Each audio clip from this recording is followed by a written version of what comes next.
ప్రార్థనాపరుడు పాపంలో పడడు, ప్రార్థనాపరుడు పాపపు ఉరిలో చిక్కుకోడు.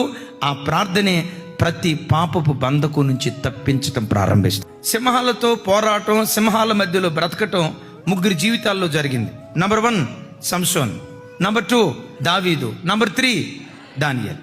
గమనించండి, ఈ ముగ్గురు సింహాల మధ్యలో ఉన్నారు.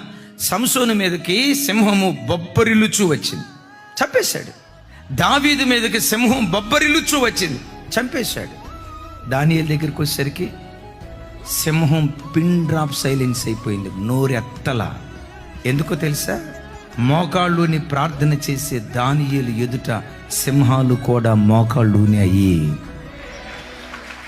నేనంట, నిజంగా ప్రార్థనా జీవితమే నీకుంటే సింహం లాంటి ఏ అపవిత్రత అయినా నీ ఎదుట మోకాళ్ళు ఉండటం ప్రారంభిస్తుంది.